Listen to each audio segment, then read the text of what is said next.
Good, good. Great.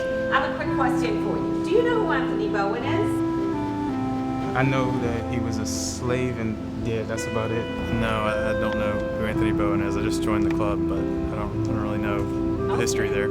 Well, I don't really, but I think he's a civil rights person from the 60s. You know what? Actually, I didn't know until probably today, because this is my first time in this DC area, and I looked up something online, and I said, okay, look at the YMCA, and I said, who is Anthony Bowen? And I just actually looked it up yesterday, and I said, well, let me just try this YMCA, and I started going around the actual YMCA to learn about the person before I started working out. So by coincidence, this is my first time ever hearing about him. He is the namesake of this gym, and he was the founder of the first YMCA for African American people in DC. The twin pillars of Anthony Bowen's character were religion and education. In the 1830s, he built an extra attic in his house so that he could accommodate more people on the Underground Railroad. He didn't just say, oh, okay, now I'm free. He reached back. Establishing the right to live in this district and establishing strategies for getting people out of slavery. He was setting up schools, he was working with churches. So we see a man who was continuously driven to do things that free white men were incapable of doing. I always look at people like Anthony Bowen, who was able to rise despite all the obstacles in front of him and be able to inspire others, intentionally, is really quite an amazing thing.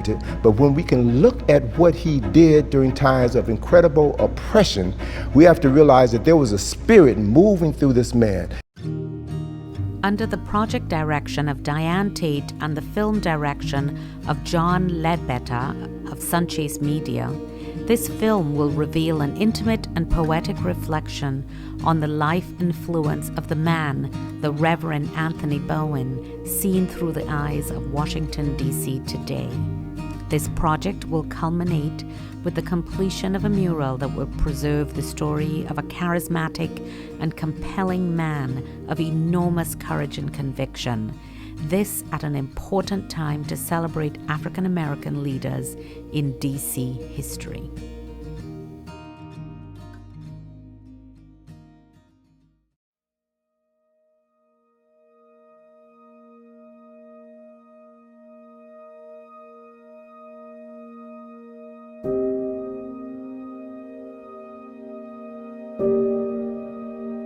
If anybody ever drives across the Woodrow Wilson Bridge, going toward Maryland, there's a hill upon which Oxon Hill Road runs.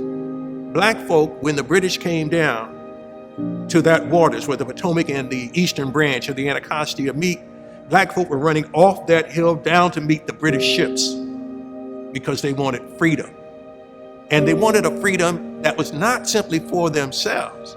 If you were a free black person in DC, you were okay, but you weren't fully filled out if your family was enslaved. And so that was like a raw wound on you that you knew you had to fight, that having your personal freedom meant nothing if you could not have freedom for all your people. With Anthony Bowen, of course, we know that he was born into slavery in Prince George's County. He was able to moonlight, basically, which sounds really weird when you're talking about an enslaved person, then moonlighting, working extra hours through painting and other tasks to buy his freedom, to purchase his freedom, and not only his freedom, the freedom of his wife. You're dealing with a time period going back to pre-1850 Washington, D.C.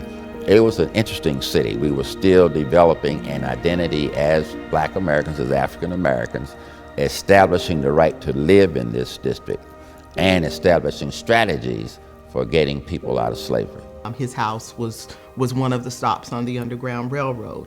There were also, one of the churches that he founded was also a stop on the Underground Railroad. So even though Anthony Bowen had his freedom. He didn't stop there. He didn't rest there. He dedicated his life to making sure that other people had their freedom, but not just that people were free, but that they had the ability to live and to prosper and to gain education and to make a difference. But one of the other issues that we have to deal with is the price of freedom. You're only free up to a certain point. There are laws that limited where you could live, the quality of your life, the quality of the work that you could do. So our people always lived on the outskirts of freedom, on the outskirts of liberty. But it's important to understand how, despite this ever-present struggle, there were people like Bowen, people like Frederick Douglass, people like Fannie Lou Hamer, people like Anna Julia Cooper, who despite all the hardships had something inside of them which this country could not oppress, right? And they served as models for how all African people could live their lives, regardless as to how much white blood you had. You know, if it's true that one drop of black blood makes you black, that's black power, right? And if you cling to that power, if you build on that power, then there's nothing that you cannot do.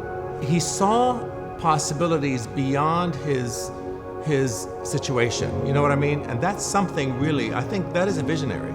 So for someone to be living in America, a black man, and seeing immense possibilities about this amazing America is really quite remarkable to me. That's a visionary, right? They're not stuck in that space. They see possibilities that are way beyond where they are, and probably out of reach and out of reach of the imagination of the average person. So someone like Anthony Bowen, to have the idea and the wherewithal to persevere, to survive, figure out, I mean, can you imagine an enslaved person having to raise enough money? I mean, I don't know how he did that, but to raise enough money to be able to buy their way out, find their way to Washington, D.C., start working for the government, and be able to, start the YMCA and all that. It just feels like, wow. That is like Hercules to me. That's like beyond all odds, being able to persevere and thrive and survive and, do amazing stuff. And I really feel in the 50 years that I've lived here in Washington, D.C., I really feel that that's the spirit that has allowed the African Americans within this community to achieve the success that they have. And as we now are experiencing gentrification, profound gentrification, we see that memory of that past is being erased. So this work, this documentary, will help to restore that memory. And I also pray that it will inspire some young people to look beyond their current circumstances, to understand that they are connected to a timeless spirit within a timeless people, to improve ourselves and to transform the world in our own image. And our image is one of men and women who were the mothers and fathers of humanity and the creators of culture and civilization. And we're here now in the capital of the wealthiest and most powerful nation in human history. We've got access to everything anybody would need in order to create a new world. And that's the energy, that's the spirit that we have a responsibility for instilling within young minds today, so that they will know who they are and why they're here and will live up to their potential.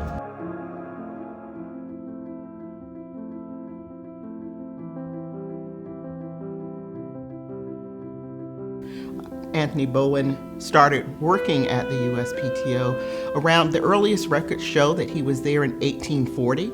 He was officially on the books as a USPTO employee. Then it was, of course, the Patent Office.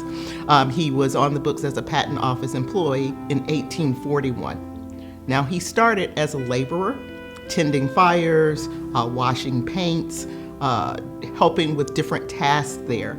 But that is not where Anthony Bowen stayed. He rose through the ranks at the U.S. Patent and Trademark Office. He actually worked there for almost 30 years, rising from the role of a laborer to be the first African-American clerk at the U.S. Patent and Trademark Office. It is a remarkable task at any time period, but especially when you think about the time period where Anthony Bowen lived. So he rises from a laborer. Now historians are different about the next, but it appears to be from laborer to messenger to clerk. But he wasn't, no, if you're not paying me what I'm worth, there's something wrong here. I'm gonna let you know what I don't care for. So we know that he wrote letters trying to be more fairly compensated. The other thing that Anthony Bowen did is that he got statements from people who had worked with him. So basically references. He would get letters to say, Anthony Bowen is a man of good character. Anthony Bowen is trustworthy. He has taken on numerous duties. He writes and reads well. And so he secured statements in order to prove his case, if you will. So among Anthony Bowen's papers have been found some petitions that were written by him. The following one explains in detail his daily duties while in the government. Washington, D.C., August 1861. So it says, to the Honorable Secretary of the Interior, Sir, your petitioner respectfully represents that about the year 1841, he was employed in the United States Patent Office as a laborer, confined to the following duties: making fires, bringing fuel, sweeping and dusting, washing windows, and scrubbing paints. In 1851, the business of the office had greatly increased.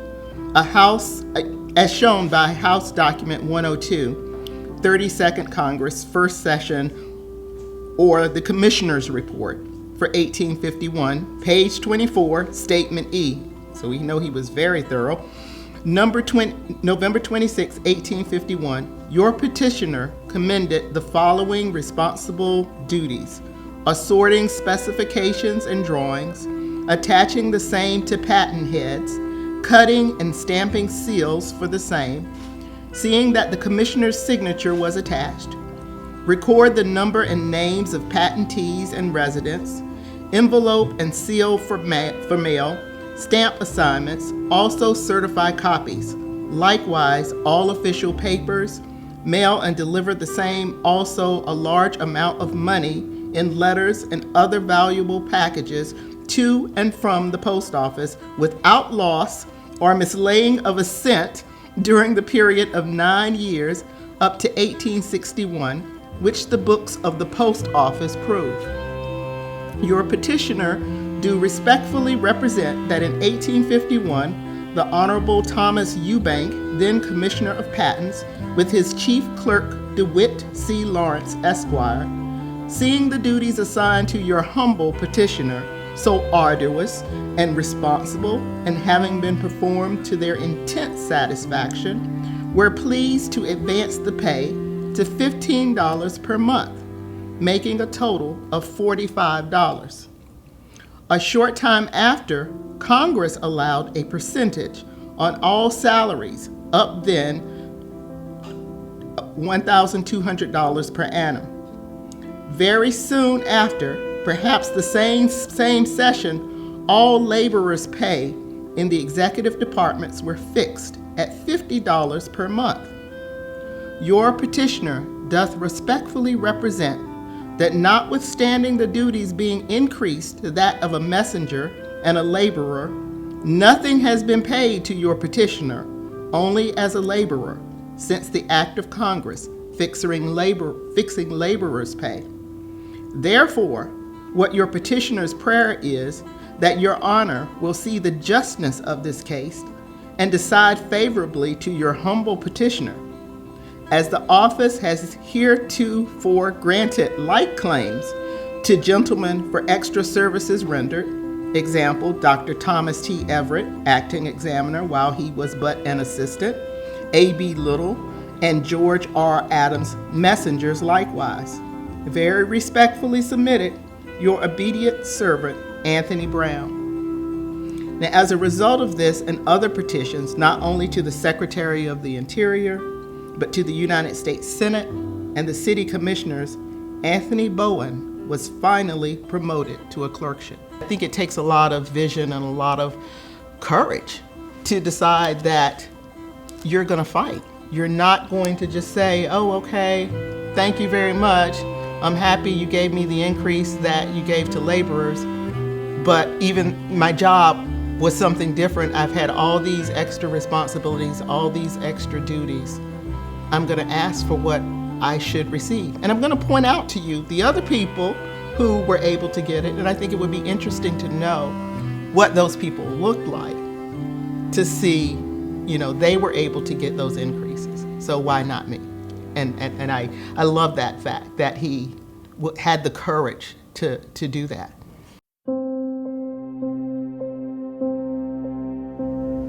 As Frederick Douglass said, in those days, the Republican Party was the ship and all else was the ocean. So if you wanted to get somewhere, you believed you had the best chance in the Republican Party. And here is Reverend Bowen supporting a white man, Sales Bowen, for mayor. Here he is, even before then, writing a mayor saying, y'all need to set aside some funds for black folk in their educational efforts. Then comes the Civil War. And he is encouraging black men to fight for themselves, to take up a musket and a bayonet, and to wear the sky blue kersey trousers and the navy blue jacket and fight for themselves, in which he understood you would be fighting for the black community at large as well as for your own family. And the additional benefit we know in historical hindsight is, as Du Bois says, they fought to restore the Union, but they also fought to save national democracy. And that's unbelievable. That's unbelievable that people who were considered non-humans a few years earlier, and some people still have that attitude today, are able to accomplish this. They place their bodies on the altar of sacrifice for this country. More than 30,000 died. Yeah, they're gonna come back and demand rights. Bowen, to see that black people can now vote, he writes a letter and makes sure it's in the paper. If I could read that now. He says, this is in the run-up to the first black vote. First black who participated in a municipal election in the nation's capital in 1867. There are actually two votes. There's one in Georgetown that comes before the one in DC at large. So January, he gets a jump on this before they have it. This is what he says. I have a few questions which I consider to be of the greatest importance to the colored citizens of the District of Columbia. We're the experiment of the first to be tried.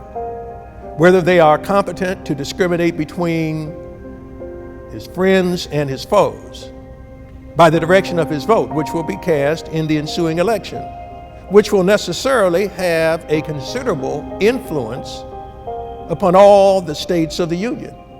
We of the 7th Ward, this is a neighborhood that he represents in Southwest DC. He says, we of the 7th Ward are determined by the help of God not to endorse it blank or go it blind. So question 1, do you endorse the congregational plan of reconstruction of the rebel states? This is what he wants each candidate to answer. This is what he wants to know before they get our vote. This is what he means when he says he doesn't want black folk to go it blank or go it blind. So he wants these questions answered. Number 2, do you fully endorse the Civil Rights Bill? This is the upcoming Civil Rights Bill. Number 3, do you endorse the constitutional amendments? Well, at this time, we're talking about the 13th and the 14th Amendments. Question 4, are you in favor of the franchise giving to the colored citizens of the District of Columbia and also in those states? Do you favor the ability for black people to vote? This is what Reverend Bowen wants to know. Okay, and question 5, are you in favor of our race holding places of honor or trust when found qualified to hold them? And in case you didn't understand him, he closes with, we are fully aware of our position as a political element for the benefit of ourselves and our friends.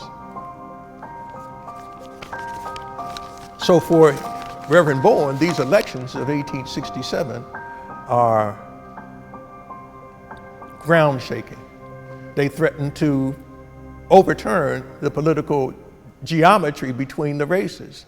And he wants to make sure that black people are prepared and that our white friends understand what we are about and that we will not step away from our stated goals and objectives for political gain.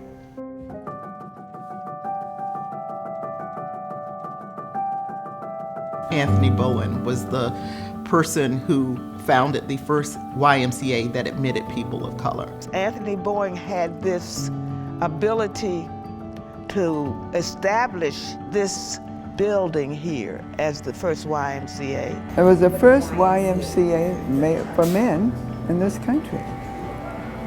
Thurgood Marshall, I mean, lots of things happened at that YMCA. The architecture of this building, the fact that a cornerstone was laid is a symbol of creating a space within a community as a Christian institution for the empowerment of the community that was developing around it. The 12th Street Y is a perfect example of how community came together in order to create a sacred environment for the development of the young men who participated in the activities within this building, as well as the community which surrounded the building. The fact that it was designed by William Pittman, first African-American architect licensed in Washington, D.C. The idea that only black men worked in the construction of this building speaks to the consciousness of the community. We're going to create a facility for us, by us.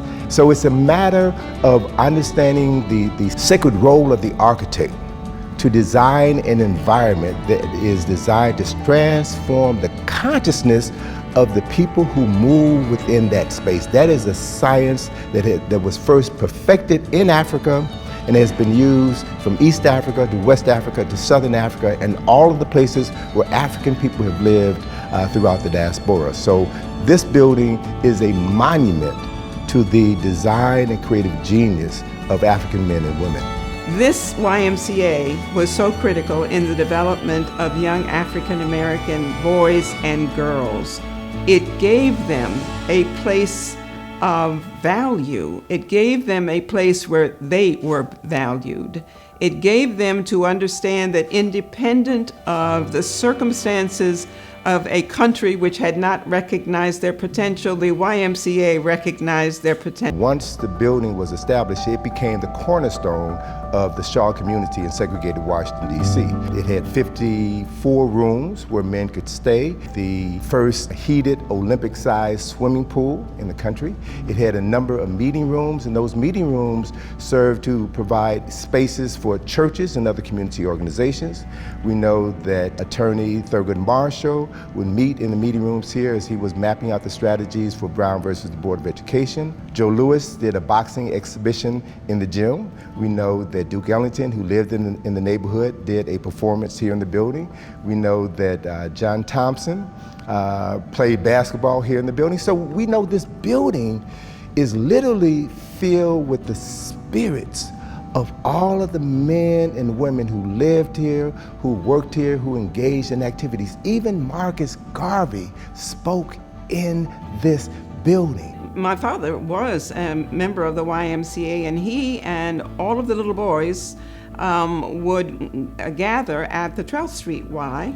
These are kids who would take part in the many programs that the YMCA had to address the issues of body, mind, and spirit. When he was between the end of college and the beginning of medical school, he was still vested in the YMCA as an advisor and felt the importance of the YMCA because it had helped him build body, mind, and spirit. So if the walls could talk, they would tell us a story about a DC that no longer exists, but a story which we must remember, preserve, and to pass down for future generations so that they will understand the significance of this building, but more importantly, understand the significance of the man responsible for its creation, and that is Mr. Anthony Bowen.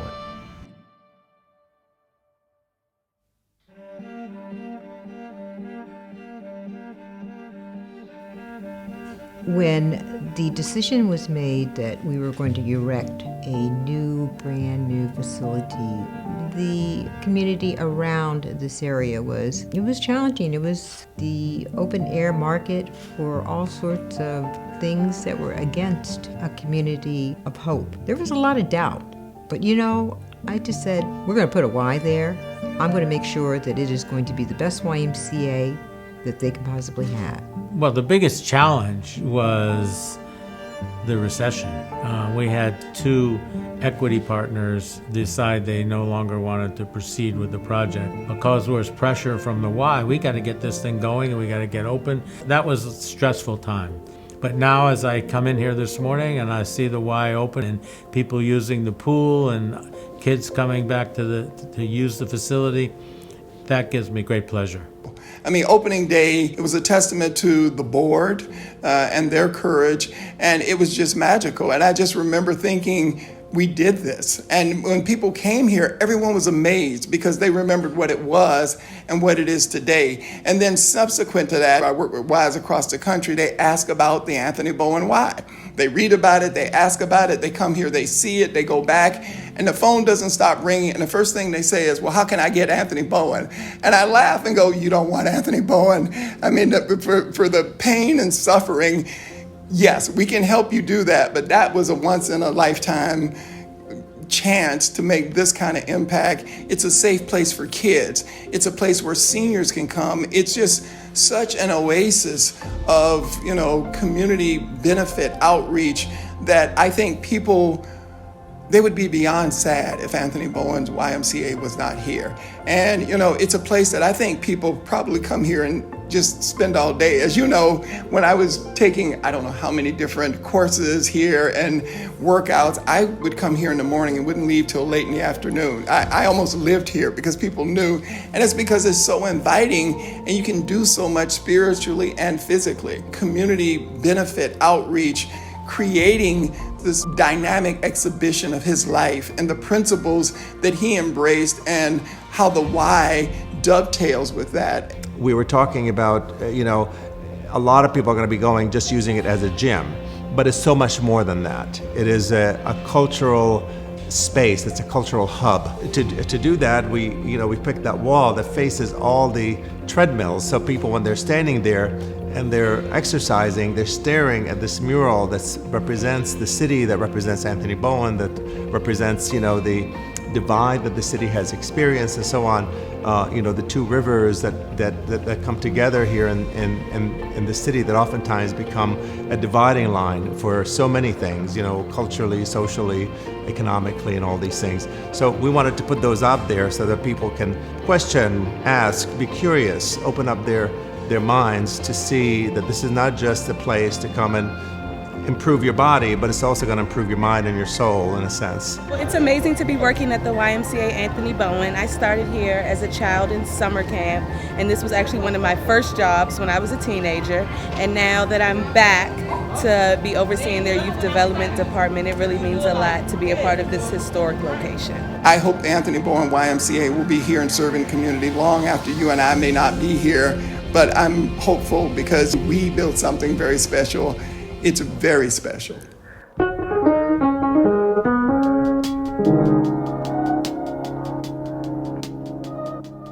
Young people can see themselves in Anthony Bowen. They can see the possibility that someone that has experienced so many obstacles is able to rise above. That's why I think art is so important, because it helps to also translate to our future generations what we have experienced, what we see. When we study the cavemen, we look at the art, right? When we study any culture, the first thing we look at is the art, because that art tells us a lot about that culture and who these people are and what they aspired and what they hoped for and so on. So for us to continue to inspire people through art, through culture, through music, through storytelling is very, very important. DC, as it is growing, is losing a lot of spaces for artists to show work, especially local artists. So this space is open every single day, 7 days a week, the best hours of any gallery in the city. It's free, open to the public. I think it really, at its core, is just a space that is open to people, it's flexible. We show artists photography, painting, ceramics, all different types of art that is available to everybody. I had to learn about Anthony Bowen. I actually didn't know who he was. I just knew that this YMCA was named after him. But upon researching him and his accomplishments, I was surprised that I hadn't heard of him prior to this. So this guy that I'm painting, his name is Anthony Bowen. And he's really cool because he was a slave, he got free, and he was a preacher. He founded a church called St. Paul's AME Church. He was the first black man to be a part of the U.S. Patent Office, and he founded this YMCA. This is the first black YMCA in this area. So I included his students, images of young black boys and girls reading, as that was his vision for the black community. I included pictures of the original YMCA building, the church that he founded, St. Paul AME. And it's as if he's coming out of the darkness, but instead of seeing just his face, you're seeing through him all that he's done. On one of the last mornings of his life, and this is in July of 1871, he would die July 21st, he called his friends around him, and he gave instructions as to how he wanted his last rites to be performed. He told them, he said, look, I don't want music. I don't want societies. And by that he meant he didn't want the men in the church, women to, go overboard in terms of hollow ceremonies. And then he gave instructions on how all of his items were to be parceled out. This to me reflects that he was a man who was clear about what he wanted to leave behind and who he wanted to get it. That he understood that as a man of great, here's again, he's gone from an enslaved black man in Prince George's County to a member of the DC City Council by 1871. He clearly not only wants something to do it, but he models it, he epitomizes the importance of education, faith, community, and the power of politics. These are the things that were his guiding stars through his adult life. And I think this is what he wanted to leave behind as a legacy, not dressed up, not a lot of crying and singing. He said he didn't want that. But keep it earnest and keep it simple. You'd be someone I'd really love to meet. I do these conversations sometimes online, ask people, who would you want to have for dinner from the past to sit with you right now? I'm going to start asking for Anthony Bowen. I think Anthony Bowen is beaming. He is so proud, and I think he is shaking his head to say, job, well, it's not all done, but you're going in a good direction. I think he'd give us a fist bump, yes. I think he would encourage our youth to document, to get support for our efforts, to make sure that you work hard and that you appreciate and value your worth, and make sure that others appreciate and value it as well. I think would be one thing that he would definitely want our young people to think about.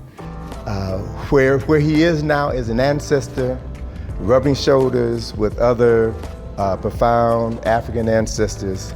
He would probably tell our young people today that they need to engage in acts of Sankofa. They need to go back and reclaim the best of the knowledge of our past and to apply that knowledge in your lives today so that you will create a future that your children's children's children will inherit. That is the reason why we're alive. What made him so able to withstand the amount of hatred, the amount of terrorism that he had to face back then, and be able to persevere and be able to, have that sense of hope, that sense of joy, really, and possibility. I mean, that's It's something very, very special. What the ancestors did are a blueprint for what you can accomplish. And to understand there is no thing that you cannot accomplish. Nothing. That the potentiality that you are born with only needs to be nursed. It needs to be trained. It needs to be directed. But the potential are in you, the youth of today. The fact, our work, Tony's work, my work, will mean nothing if you don't pick up the baton and move it forward. Anthony Bowen's work means nothing if you don't pick up the baton and move forward. So your legacy, your obligation as youth of this city is to ensure that the African American presence in the national capital is known, not forgotten, and is enhanced. To be able to know your history, to know your past, to me is the greatest expression of freedom. And in that regard, I would have to say Anthony Bowen is probably one of the greatest Americans who has ever lived. So we need to lift him up and let the world know of this great man and his accomplishments so that his spirit can guide us at a time when we surely need guidance and direction. We are proud to bring this documentary to you about this incredible and iconic leader, not only an advocate in our YMCA history, but in our American history as well. He has left an indelible footprint that continues to influence and inform generations of African Americans today, not just in the YMCA, but throughout the world. Anthony Bowen was a man of many firsts, but yet his legacy is not taught in public schools.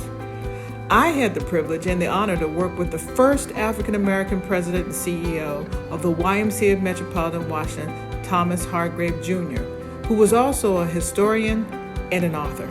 20 Miles from Yesterday, the saga of Anthony Bowen, authored by Thomas Hargrave Jr., chronicles a legacy of education, advocacy, activism, theology, public service, and most importantly, the founding of the first African American Y in the United States of America.